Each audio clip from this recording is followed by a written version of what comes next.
손목골절이 평균적으로 암 1기, 척추골절이 암 2기, 고관절골절이 암 3기, 고관절이든 척추든 수술을 안 하거나 와상이 되면 암 4기, 사망률과 맞먹는다는 정말 얘기를 들었고, 이것보다 더 높은 낙상률이 보이는 것이 바로 인지적 노쇠다.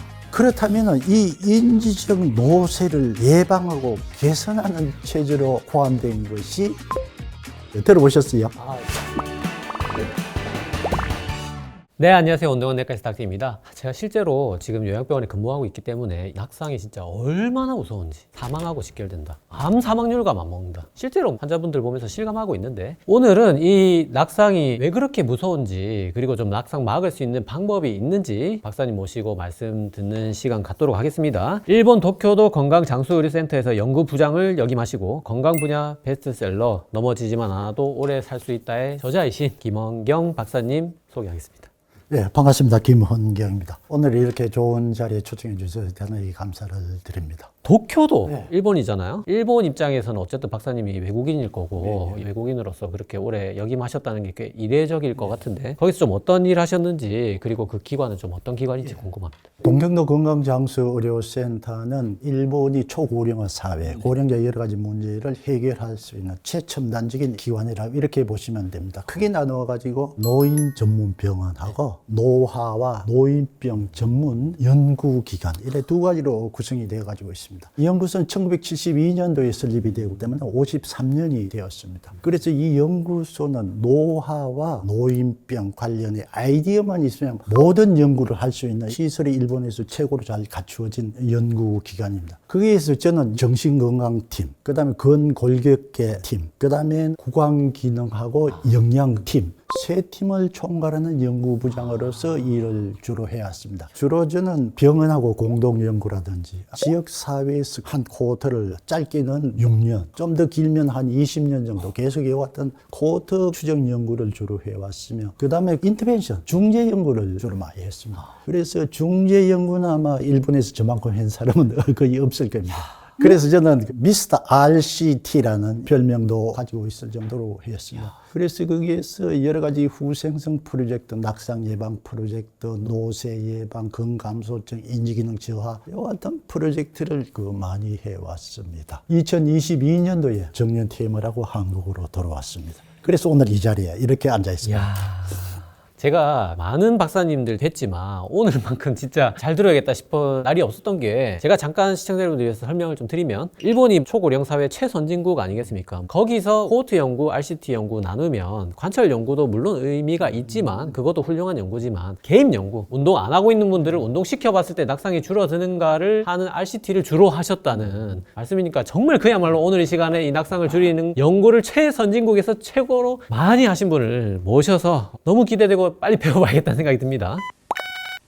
제가 충격적인 통계를 하나 본 게 뭐냐면, 손목골절이 평균적으로 암 1기, 척추골절이 암 2기, 고관절골절이 암 3기, 고관절이든 척추든 수술을 안 하거나 와상이 되면 암 4기, 사망률과 맞먹는다는 정말 얘기를 들었고, 우리가 뭐 암 선고 받았을 때 받아들이는 충격하고 낙상 됐을 때 사람의 이미지가 좀 다르잖아요. 암만큼은 아니잖아요, 솔직히. 근데 이런 데이터가 나온다는 거에 박사님 어떻게 생각하시는지 하고, 낙상이 왜 이렇게 사망률이 높은지 여쭙습니다. 아주 좋은 질문을 하셨고, 그 다음에 아주 좋은 통계 자료를 가지고 설명을 하셨습니다. 사실 이 낙상에는 두 가지 문제점이 있습니다. 하나는 넘어지는 그 충격에 의한 부상이라든지 골절 문제. 두 번째 문제는 그 넘어짐을 경험함으로 인해 가지고 보행 불안이라든지 낙상에 대한 두려움이라든지 포스트폴 신드롬, 낙상 후 증후군, 이렇게 표현을 하고 있습니다만은, 특히 문제가 되는 것이 이 골절 중에서도 가장 큰 문제가 되는 것이 대퇴골 경부골절. 이것의 80% 이상이 낙상에서 발생을 하게 됩니다. 그리고 고령자들이 대퇴골 골절을 하게 되면은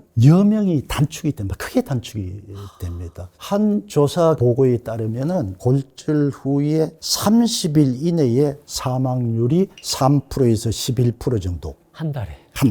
1년 사망률은 15%에서 30%. 그 다음에 5년 생존율이 45에서 50%. 5년 사는 분이 반밖에 안 된다. 그렇죠. 그러니까 골절에 의한 사망률이 암보다도 예후를 나쁘게 할 수 있다는, 특히 대퇴골 골절은 고령기의 건강을 위협하는 아주 큰 심각한 사회 문제다. 대퇴골절을 하게 되면 수술이 필요하죠. 입원이 필요하죠. 장기적인 와상 생활이 필요하겠다.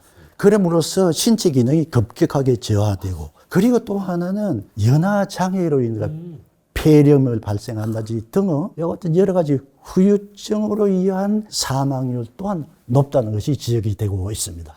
그러니까 이 대퇴골이라는 거는 그거를 수술 안 해도 못 걷는 거고, 수술해도 이게 하루 이틀 입원하고 퇴원하는 게 아니라 최소 뭐 한 달이니까, 대퇴골은 워낙 큰 뼈니까 그 기간에 또 한 달 못 걷는 거 그냥 근육 싹 녹아버리고 또 근감소 못 걷고, 안 해도 못 걷고 해도 상당수는 또 못 걷고, 그러니까 참 진짜 사망률이 너무 높고, 요즘에는 좀 그래도 아야 넘어지면 진짜 어르신분들 위험하다더라, 돌아가신다더라, 그런 거 조금은 알려졌지만 암 사망만큼 무섭게 듣고 있진 않은 것 같은데, 암 선고만큼이다 는 거 여러분들 좀 아셨으면 좋겠고, 이 낙상의 가장 중요한 부분이 근감소지 않겠습니까? 내가 근육이 빠지면서 이제 결국 낙상으로 가는 건데, 사회적 노쇠, 뭐 구강 노쇠 이런 거 자가 체크할 수 있는 그런 표들이 많아서 간단하게 그냥 내가 근육이 좀 빠졌는지 알 수 있는 방법.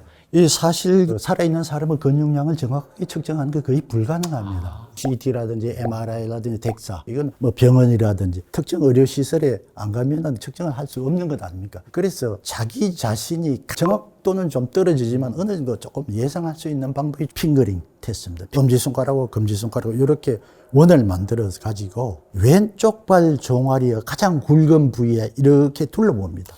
왼쪽이어야 됩니까? 예, 왼쪽. 보통 오른쪽 발은 많이 사용을 하잖아요. 아, 왼쪽이 더 가느니까. 사용하지 않는 쪽의 다리를, 만약에 종아리 둘레가 이 핑거링보다 크게 되면 근육량이 많다. 그 다음 종아리 둘레보다 헐렁하게 되면 근육량이 적다. 이렇게 자기 근육량을 어느 정도 추측을 할 수가 있습니다. 실제로 이 핑거링 테스트 해가지고 헐렁하게 되었을 때 근감소 리스크가 6.6배. 사망 리스크가 3.2배라는 것이 이 데이터로 확인이 되었습니다. 그렇기 때문에 간단한 테스트지만 어느 정도 신뢰성도 있고 타당성이 있는 평가 방법이다. 자기 근육량이 어느 정도 되시는지 꼭 확인해 보시길 바라겠습니다. 그리고 노쇠에는 신체적인 노쇠, 사회적인 노쇠, 인지적 노쇠, 구강 노쇠, 뭐 여러 가지 타입이 있습니다만 그중에서 특히 문제가 되는 것이 이 사회적 노쇠입니다. 이 사회적 노쇠는 심리적 고립감, 사회와 단절로 인한 고독감, 이와 같은 고립감이나 고독감은 수면 장애라든지 우울증으로 이어질 수가 있습니다. 그렇기 때문에 내가 사회적 노쇠의 요인은 어느 정도 가지고 있는지 자기 진단을 할 수 있는 방법이 작년보다 외출 빈도가 줄어들었는지 어떤지, 그 다음에는 가끔이라도 친구나 이웃을 방문하고 있는지 없는지, 자기 자신이 가족이나 친구에게 도움이 된다고 생각하고 있는지 없는지, 그 다음에 또 하나는 혼자 살고 있으신 분들, 그 다음에 또 하나는 매일 대화할 상대가 있는지 없는지, 이와 같이 5가지 항목 중에서 2가지 이상에 해당될 때는 사회적 노쇠의 위험성을 가지고 있다. 이렇게 판단을 하셔도 좋을 것 같습니다. 이 사회적 노쇠가 우울증이나 수면 불안도 일으키지만 그걸로 인해서 또 낙상하고도 관련이 됩니다. 외출이 줄어들죠. 활동량이 줄어들죠.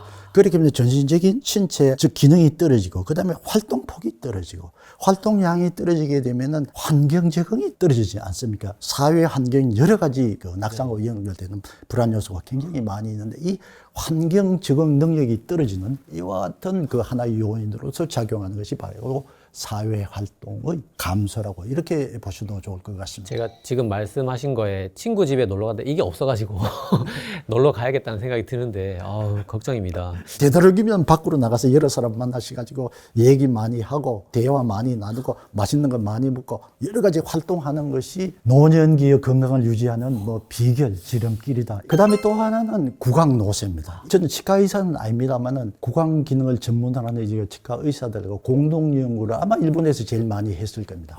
구강 노쇠의 기초를 제가 만들어줬어요. 그래서 일본에서 나오는 구강 기능 관련한 논문의 공동 연구자로 저는 굉장히 많이 들어가 있습니다. 그래서 구강 노쇠라고 하는 것은 노년기에 건강을 유지하는데 선택이 아니고 필수적인 하나의 요소입니다. 왜 그러냐면 우리는 먹지 않으면 살아갈 수가 없잖아요. 먹는 거하고 직결되기 때문에 구강 기능이 그만큼 중요합니다. 구강 기능을 유지하는 것이 하나는 치아입니다. 치아는 치과에서 잘 관리를 하시면서 일상생활 속에서는 무엇이 필요합니까? 저작 기능하고 연화 기능을 유지할 수 있는 관리가 필요하다. 자, 그렇다면 구강노쇠를 자기 자신이 스스로 간단하게 체크할 수 있는 방법을 지금부터 말씀을 드리겠습니다. 첫째는 이빨수, 치아수가 20개 이상인지 19개 이하인지 요거 하나. 그 다음에 또 하나는 딱딱한 음식을 씹을 수 있는지 없는지. 기준이 하나는 단무지입니다. 그 다음에 또 하나는 오징어, 찢은 오징어를 깨물 수 있는지 없는지. 이것을 하나의 딱딱한 음식의 기준으로 이렇게 보시면 되겠습니다. 그 다음에 또 하나는 연화 기능하고 관련되는 것이 물이라든지 국물이라든지 오차를 이렇게 마실 때 목에 걸리가 하고 칼럭칼럭 하는 것이 이 연화 기능이 저하되기 때문에 일어나는 현상입니다. 제 어릴 때 그 보리차를 오찬물이라고 불렀었는데 보리차나 뭐 물이나 어쨌든 살에 걸리는 분들. 그 다음에 또 하나는 구강건조증, 드라이마우스라 해가지고 이 드라이마우스가 고령계 여러 가지 건강정생하고 굉장히 관련이 많습니다. 그 다음에 또 하나는 구강이라는 것이 커뮤니케이션 할 때 굉장히 중요한 역할을 수행을 하고 있습니다. 그래서 말을 할 때 발음이 불명확하게 나오는 단어가 있는지 없는지, 명확하지 못한 단어가 나오게 되면은 구강 기능이 저하되었다, 이렇게 판단을 하시면 될 것 같아요. 요 5가지 중에서 2개 이상이 해당이 된다면은 구강 기능이 저하되지 않았느냐, 이렇게 의심을 하셔도 좋을 것 같습니다. 제가 안 그래도 근감소, 뭐 신체적 노쇠, 뭐 사회적 노쇠, 인지적 노쇠, 이 3가지는 제가 들어봤는데 구강 노쇠라는 게 일단 있다는 것도 처음 들었고, 그게 왜 또 낙상이나 치매 같은 거에 중요할까 잠깐 생각했는데 역시 사람이 먹어야 되니까. 그렇죠. 예. 그래서 뭐 치아 개수라든지 오징어 같은 걸 씹을 수 있는지 발음이 명확한지 이런 거 한번 체크해 보시면 좋을 것 같고, 구강 노쇠가 예를 들어 뭐 생겼다, 입 기능이 떨어진 것 같다, 그러면 이거를 회복할 수 있는 그 구강 체조가 있더라고요. 그래서 제가 너무 그게 신기해서 그거 어떻게 좀 소개 좀 해주시겠어요? 구강 기능을 강화시키는 훈련, 일본 노년 치과 학회에서 이것을 발표를 해가지고 모든 사람이 손쉽게 활용을 할 수 있게끔 이렇게 만들어 주었습니다. 몇 가지만 좀 소개를 드리도록 하겠습니다. 입술하고 혀의 움직임을 높이는 체조가 있습니다. 예를 들면 우, 이, 입술이라든지 혀 움직임을 좋게 할 수 있다는, 이것을 아침에 6분에서 12번 정도, 저녁에 6분에서 12번 정도 하면은 좋을 것 같습니다. 또 하나는 입 속에다 공기를 한쪽으로, 이쪽 뺨으로, 그렇죠. 아주 좋습니다. 아주 좋습니다. 이것도 마찬가지로 6분에서 12번 정도, 아침에 한 번, 저녁에 한 번. 그 다음에 또 하나는 이 발음 연습하는 것이 좋습니다. 예를 들어 파 하면은 입술을 사용하게 됩니다. 타 하면은 혀끝이 위에 잇몸에 닿습니다. 카 하면은 혀의 안쪽이 입천장이 됩니다. 라 하면은 혀끝이 이렇게 둥글게 말려 들어갑니다. 그렇게 함으로써 입안의 여러 가지 기능을 자극하는 것이 파, 타, 카, 나, 이것을 반복하는 요 같은 훈련도 있습니다. 파타카라. 그렇죠. 파타카라, 파타카라. 이렇게 반복을 함으로써 구강 기능이 어느 정도 조금 회복이 된다는, 꼭 여러분들 한번 실천해 보시길 바라고. 그 다음에 또 하나는 연화 기능입니다. 넘어 삼키는 힘. 넘어 삼키는 힘을 키우는 하나의 방법으로는 꿀꺽하면 목젖이 움직입니다. 이렇게 하면 목젖이 위로 올라가는 것을, 목젖을 위로 올려서 5초 정도 멈춥니다. 올려가지고 5초 정도 멈춘 다음에 숨을 내쉬었다가 다시 한번 좀 목젖을 위로 올려서 5초 정도 유지를 하다가 이것도 마찬가지로 6번에서 12번 정도 아침 저녁으로 실시하면 이것이 아주 좋을 것 같습니다. 목젖 운동을 실시할 때 주의할 사항은 위로 올려서 숨을 멈추고 있다면 현기증이 발생할 수가 있습니다. 이 같은 증상이 있으신 분들은 이것을 생략해도 좋습니다. 그 다음에 또 하나는 그 이마체조라는 것이 있습니다. 이마체조. 이마체조. 이마체조를 어떻게 하면 손바닥을 이마에 대고 이렇게 해서 지그시 누릅니다. 눈은 자기 배꼽을 이렇게 들여다보면서 지그시 누르면서 하나, 둘, 셋, 넷, 다섯 해서 또 힘을 푸시고 또 한 번 대시고 지그시 힘을 주시면서 눈은 배꼽을 바라보면서 하나, 둘, 셋, 넷, 다섯 이렇게 푸시고 하는 거. 이것도 6분에서 한 12번 정도 아침, 저녁으로. 목 근육 강화. 그렇죠. 목 근육하고 구강 기능과 다른 신체 기능과의 관련성에 대해서 굉장히 많은 그 조사를 해보았습니다. 구강 기능과 악력이라든지 다리 근력이라든지 전신 근육은 독립되어 가지고 있는 것이 아니고 굉장히 상호 관련성을 가지고 있다는 것을 아주 절실하게 느꼈습니다. 그리고 또 하나는 씹는 힘, 저작하고 관련이 있는 것이 척두근과 교근입니다. 척두근과 교근이 씹을 때 어떻게 작용하지를 느끼기 위해서는 손바닥을 펴시 가지고 양쪽 교근과 척두근이 있는데 이렇게 대어 가지고 어금니를 꾹 깨물게 되면 움직이는 것을 실감을 할 수 있습니다. 이만큼 저작 기능과 교근과 척두근에 밀접한 관련이 있다. 그렇기 때문에 그 학회에서는 자세를 바르게 잡고 끔 씹기를 권합니다. 끔을 입에 넣으시 가지고 왼쪽으로 10번, 오른쪽으로 10번, 왼쪽으로 10번 씹고 오른쪽으로 10번 씹고 이것을 2분 정도. 그 다음에는 왼쪽, 오른쪽 관계없이 자기가 씹고 싶은 대로 씹는 것을 3분. 이것을 아침에 한 번, 저녁에 한 번. 이렇게 해주시면은 구강 기능이 개선되지 않겠냐. 이렇게 생각이 되어집니다. 저희가 넘어질 때 뭐 허벅지 근육 이런 것만 생각했지 턱 근육, 뭐 씹는 근육, 저작근, 뭐 그다음에 삼킴 근육 이런 거에 대해서 생각해 본 적이 없는 것 같은데 말씀 들어보니까 진짜 중요한 것 같고 하루에 뭐 5분, 10분만 투자해도 충분히 삼킴 능력이나 저작 능력을 올림으로써 건강을 회복하고 낙상을 방지할 수 있겠다는 생각이 듭니다.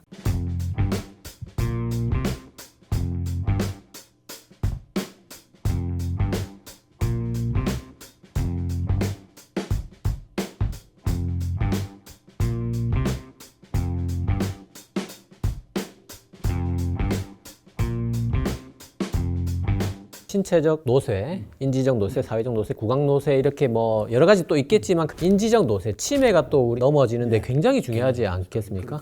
이것도 역시 또 책에 보니까 인지적 노쇠를 체조로, 예, 인지 어떻게 뭐 기억력 이런 게 아니라 우리 체조로 또 강화할 수 있는 방법이 또 있더라고요. 요거 좀 소개 부탁드립니다. 인지적 노쇠라는 조금 전에도 말씀을 하시지만 신체적인 노쇠 플러스 MCI입니다. 경도 인지 기능 장애는 치매가 아닙니다. 치매 전 단계라고 우리가 보통 여기 이제 합쳐질 때 신체 기능도 저하되었는데 플러스 인지 기능이 저하되었을 때 유병률은 그렇게 높지 않습니다. 대체로 전 세계적으로 봤을 때 한 2%에서 한 10% 정도.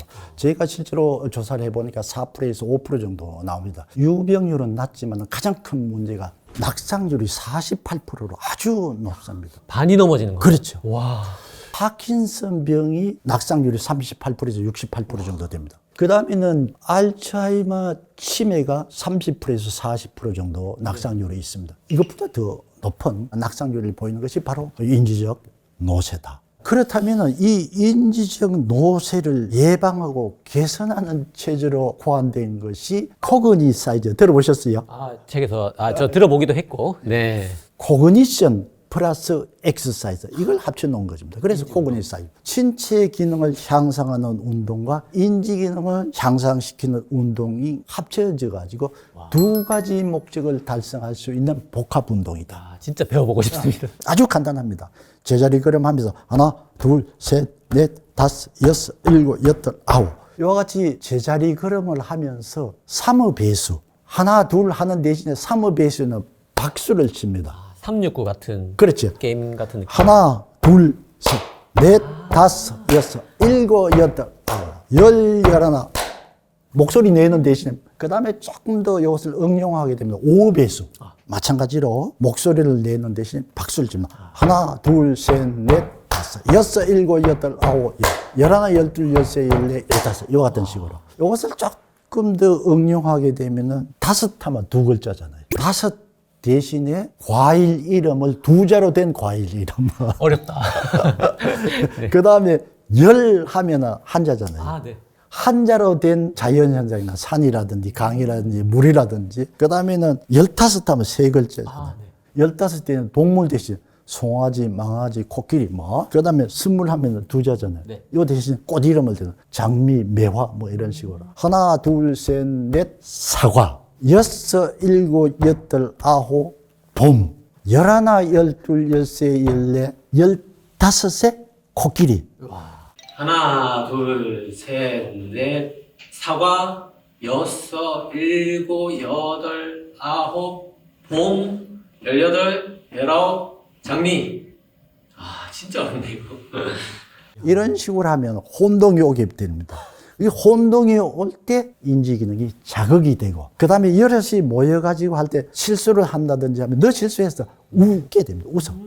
이렇게 됨으로써 인지 기능이 자극할 수 있는. 감정적 교류. 그렇죠. 실제로 이와 같은 그 코그니티브 사이즈를 함으로써 인지 기능 테스트 점수가 향상이 되고, 기억력이 회복되고, 대뇌피질 위축이 개선된다는 이와 같은 그 과학적인 데이터도 발표가 되어 가지고 있습니다. 코그니 사이즈를 정말 했을 때 대뇌피질 위축이 개선되고 덜 줄어들고 덜 줄어들죠. 특히 그 암네스틱 MCI, 기억력 장애가 있는 사람들에게는 더 효과가 있다는 이와 같은 것도 어느 정도 과학적으로 규명이 되어 가지고 있습니다. 우리가 뭐 치매 예방하려고 고스톱도 치는데 머리를 쓰려고 이제 막 하는 거지 않습니까? 근데 그게 체조랑 합쳐지니까 체조를 하면서 머리를 저도 헷갈릴 것 같은데 이거 세 글자짜리 뭐 동물을 생각해 본다든지 이게 당연히 인지 자극이 너무나 될 것 같고 그게 박사님께서 실제로 연구를 해봐도 대뇌피질의 감소를 줄여준다는 그것도 입증이 다 돼 있는 이거 너무 지금 영상 보시는 분들 반드시 낙상 치매 뭐 그런 걸 떠나서 한번 꼭 해보시면 좋을 것 같아요. 아주 재미있는 운동입니다. 박사님께서 그런 표현으로 이제 근육연금이다. 예, 저는 참 연금 받고 싶은데 근육연금만큼 좋은 게 없을 것 같고 우리가 나중에 결국은 낙상을 방지하기 위해서는 정말 그냥 무슨 뭐 이렇게 2도 박근, 3도 박근 이런 게 아니라 정말 걷는 근육, 생활 근육.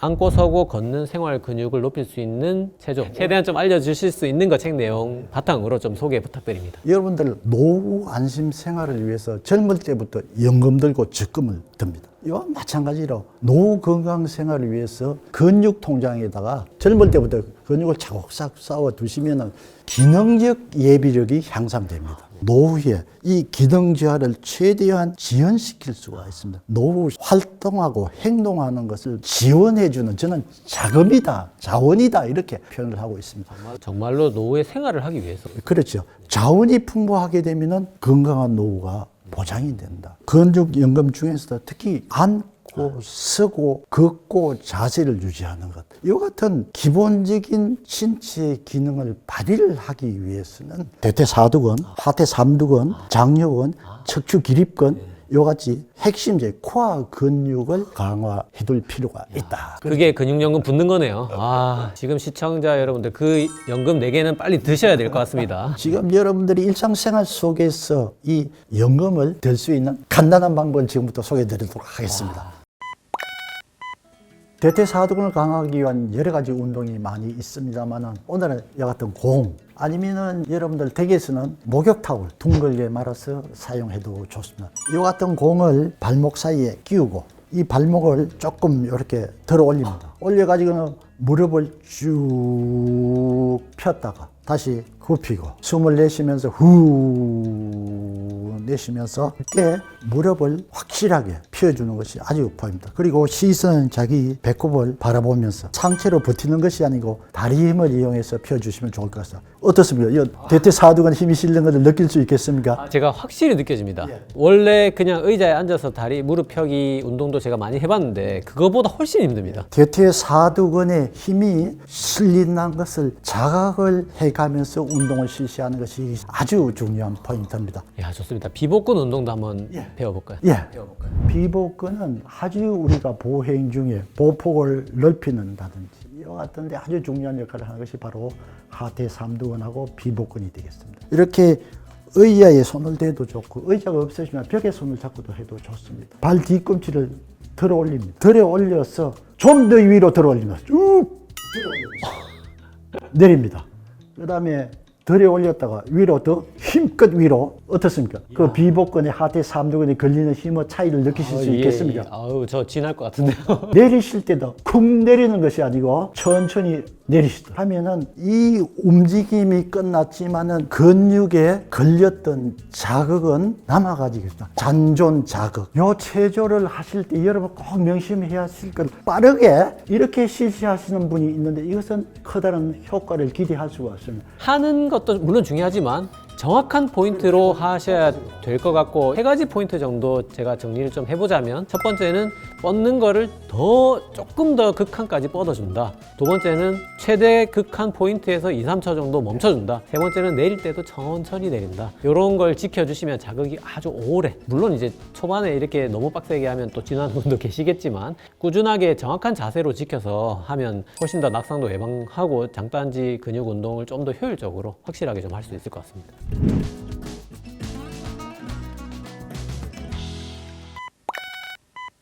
야, 이렇게 나중에 나이가 들었을 때 내 자세를 유지하고 생활이 정말 가능하게 하는 그 연금을 받을 수 있는 이 3가지를 그렇게 간단한 방법으로 부을 수 있다는 게 참 놀랍고, 반드시 시청자 여러분 지금 다 계속 평소에 한번 따라해 보시고, 이 모든 걸 지금까지 박사님께서 말씀해 주셨던 노쇠 또는 낙상의 총체적인 운동 스케줄을 4주치로 책에서 짜 놓으셨더라고요. 최대한 그래도 오늘 영상에서 책 내용을 한번 다 배워보고 싶어서 총체적인 종합 4주 세트 훈련 방법 한번 배워보고 싶습니다. 사실 이 4주간의 플레이라는 것을 여러분 잘 이해를 해 주셔야 되는데, 우리가 노후에 건강을 유지하고 건강 자립을 달성하고 건강 노화를 달성하기 위해서 첫 번째 축은 넘어지지 않는 것입니다. 그 다음에 두 번째 필요한 것은 우리가 일상생활을 하기 위해서, 활동하기 위해서는 보행이 반드시 필요합니다. 우리 사람은 걷는 동물입니다. 모든 것을 걸으면서 해결하는 것이 이게 기본적인 거예요. 그리고 세 번째는 안심 노후 생활에 필요한 것. 노후 생활의 건강을 가장 위협하는 요인, 하나는 노쇠고 하나는 근감소증입니다. 그래서 이 근감소증 노쇠를 예방하기 위한 근력이라든지 예방 대책을 세워야 된다. 그 다음은 네 번째로서는 인지 기능 저하, 이것이 아주 중요합니다. 그래서 노년기의 건강을 유지하기 위해서 건강 노화를 지원하는 축이 4개다. 그러면 4주 하고 다시 또 1주차부터 돌아가는 건가요? 4주 하고 나면은 그 다음에는 조금 처음에 했던 4주에서 플러스 알파 레벨 업. 그래서 4주가 지나고 나면 이것을 종합적으로 실시하는 것도 하나의 바람직한 하나의 방법입니다. 일단 4주를 기본 해보고 잘 되면 통합해서 섞어가면서 해도 되고, 이 4가지를 돌아가면서 다시 좀 단계를 올려서 해도 되고. 그래서 제가 제일 첫 단계에 낙상 예방에 필요한 몸 만들기, 이것을 두었어. 우리는 걷는 것이 아주 중요합니다. 그렇지만 낙상의 60%가 보행 중에 발생해요. 그래서 이렇게 걸음으로써 근감소증 예방도 되고 노쇠 예방도 되고, 그 다음에 인지기능 저하 예방에도 연결된다는. 맞습니다. 지금 뭐 예를 들어서 뭐 지금 영상 보시는 젊은 분들도 계실 건데, 뭐 그분들이 뭐 걷지 못하겠나, 걷다가 뭐 넘어지겠나 이런 생각할 수도 있는데, 이 걷는다는 게 우리가 뭐 누구나 해서 그렇지 생각보다 어려운 기능이거든요. 이 걷는다는 게. 근데 이제 그게 뭐 신체적 노쇠, 뭐 보행 기능들이 떨어지게 되면 급격하게 못 걷게 되고 생각보다 많이 넘어지고, 그걸로 인해서 암 선고와 같은 사망에 이르기 때문에 이 걷는 거를 4주 훈련 4가지 축을 통해서 좀 우리가 배우고 평소에 많이 해봐야 될 것 같습니다. 어린 애들이 두 발로 걷기 위해서 얼마나 넘어집니까? 그렇지만은 같은 넘어지는 거지만은 방어 능력이 뛰어난 사람들이 몸이 받는 충격하고, 여러 가지 방어 능력이 약화된 사람이 받는 충격하고는 큰 차이가 있다는 거예요. 연세 들면서 넘어지는 확률도 늘어나지만 넘어졌을 때 방어력도 떨어진다. 그렇죠. 예, 제가 요양병원에서 낙상하는 걸 실제로 봤거든요. 진짜 이 못 짚으시더라고요. 못 짚어요. 그대로 떨어진다. 예, 제가 눈으로 그걸 봤기 때문에 이 말씀이 정말 와닿는데, 자, 낙상, 보행, 노쇠 근감소, 인지 4가지 축의 운동을 지금부터 좀 배워보고 싶습니다. 네. 모든 운동을 다 소개하는 것은 그건 시간적인 제약이 있기 때문에 포인트 되는 몇 가지 운동만을 중심으로 소개를 드리도록 하겠습니다. 제1축인 낙상 예방을 위해서는, 자, 낙상이 왜 일어나는지, 첫 번째 원인이 보행 중에 앞발이 걸려서 넘어지는 것이 이게 낙상의 한 40%를 차지합니다. 그러면 걸리는 원인이 무엇인가? 바로 전경골근이 약화되었기 때문에, 전경골근이 약화되었기 때문에 보행 중에 앞발을 들어 올리는 요 기능이 작동하지 않았기 때문에 앞발이 걸려서 넘어집니다. 그 다음에 또 하나는 낙상으로 인해서 골절 중에서 대퇴골 경부 골절이 가장 큰 문제라고 이렇게 설명을 드렸습니다. 대퇴골 경부 골절을 리스크는 3가지가 있습니다. 첫째는 골밀도가 낮는 것. 그다음 두 번째는 보행장애가 있는 거예요. 세 번째 요인이 옆으로 넘어져요. 대퇴골 경부가 먼저 지면에 닿았을 때 그 충격으로 인해 가지고 금이 간다든지 골절이 일어나기 때문에 옆으로 넘어짐을 방지하기 위한 몸 만들기. 물론 평형성 훈련도 대단히 중요합니다. 그다음에 뭐 잘 아시겠습니다. 대퇴 근막 장근이라고 조그만 근육이 있습니다. 이 근육이 좌우로 몸이 흐트러졌을 때 중심을 잡는 축이 되는 근육이 대퇴 근막 장근이기 때문에 이 대퇴 근막 장근을 강화시키는 이와 같은 움직임을 해주심으로써 낙상 예방에 조금 도움이 되지 않나 이렇게 생각이 듭니다. 그 다음에 두 번째 축인 보행 기능을 강화시키기 위해서는 대퇴 사두근, 하퇴 삼두근, 장요근, 둔근이 아주 중요한 역할을 하고 있습니다. 자세도 굉장히 중요합니다. 그렇기 때문에 척추 기립근, 이와 같은 코어 근육을 강화시킬 필요가 있습니다. 세 번째 축인 노쇠와 근감수증을 예방하기 위해서는 특히 중심이 되는 것이 보행 기능은 겹쳐집니다. 그렇지만 골격근, 다리, 팔 근육을 강화시키는 운동이 필요하게 됩니다. 그리고 인지기능 저하 예방을 위해서는 보행 기능을 강화시키는 것이 하나의 포인트가 됩니다. 그럼으로써 가장 큰 효과가 나는 것이 해마의 혈류량이 증가된다는 것. 특히 그 기억력이 저하되는 배경은 해마의 위축뿐만 아니라 해마의 혈류량이 감소되었기 때문에 기억력을 회복시키기 위해서는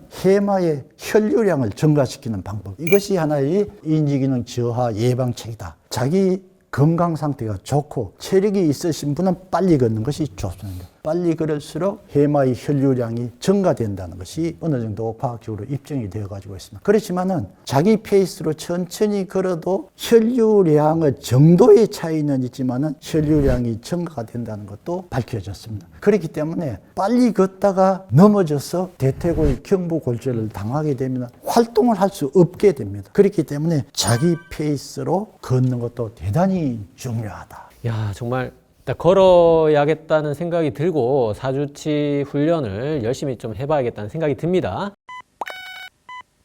아, 4주차 운동 다 배워보면 좋겠지만, 이게 영상 시간이라는 게 무한하지 않기 때문에 제일 중요한 2주차 보행, 운동 한번 배워보겠습니다. 그럼 먼저 대퇴 사두근 강화를 위한 체조를 앉아서 실시하는 방법으로 한번 해보겠습니다. 한쪽 다리를 양발로 가볍게 이렇게 들어 올립니다. 이 무릎을 위로 쭉 펴줍니다. 좀 더 들어 올리십시오. 좀 더. 제가 유연성이. 이 폈을 때 발끝이 앞으로 가는 것이 아니고 뒤로 쭉 당겨주세요. 더 당겨주세요. 더 쭉 당겼어요. 그렇게 되면 대퇴 사두근에 힘이 쭉 걸리는 걸 알 수가 있습니다. 그 다음에 굽힙니다. 다리를 들어 올리지만 이 팔에는 그렇게 힘을 줄 필요가 없습니다. 이 체조를 실시함으로써 무릎 통증 예방에도 아주 효과적입니다. 야, 그러니까 무릎 안 좋으신 분들이 낙상 예방을 위해서 하는 것도 있지만 무릎 통증도 좋아진다. 야, 저는 이 운동 방금 해보니까 뭐 대퇴사두근 자극 당연히 되지만 제가 유연성이 너무 떨어져서 이게 부들부들하는데 유연성 기르는 거에도 도움이 될 것 같습니다.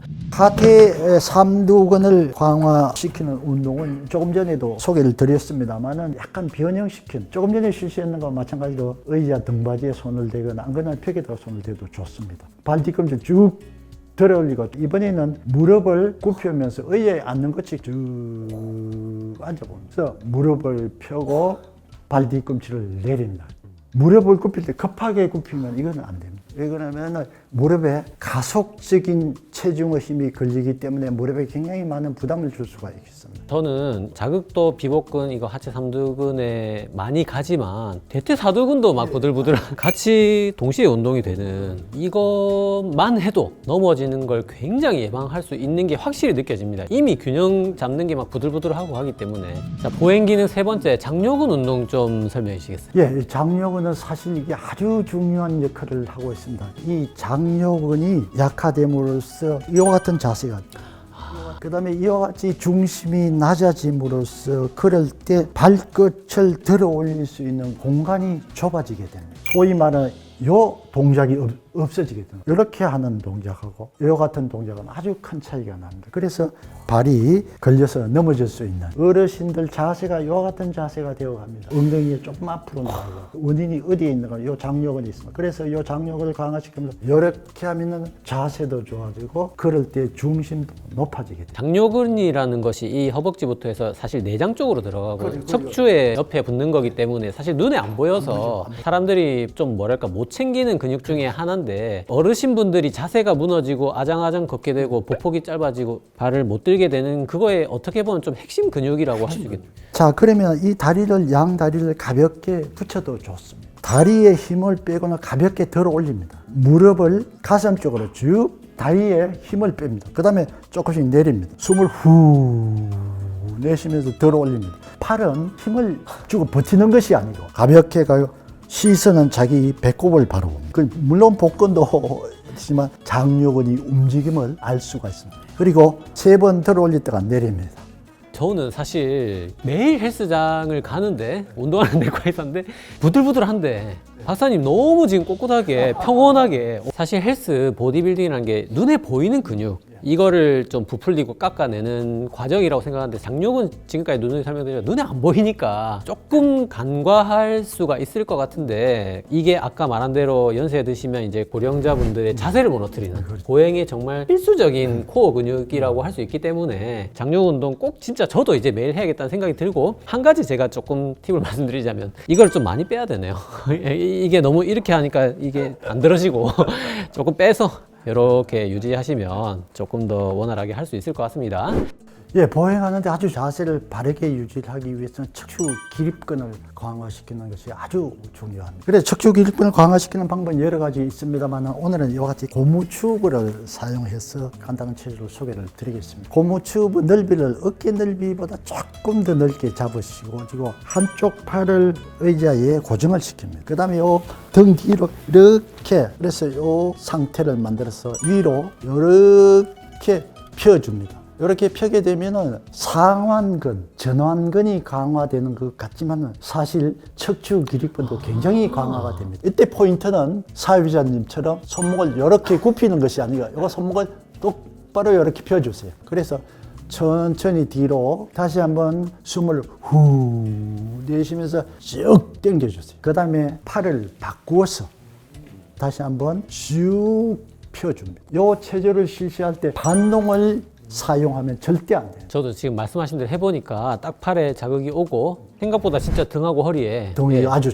자극이 옵니다. 이것이 요리되시는 분들 이렇게 해야 되니까 아주 이거 효과. 실제로 많은 경험 제가 했어요. 진짜 잠깐 했는데도 바로 무슨 말인지 알겠을 정도로 펴집니다, 진짜.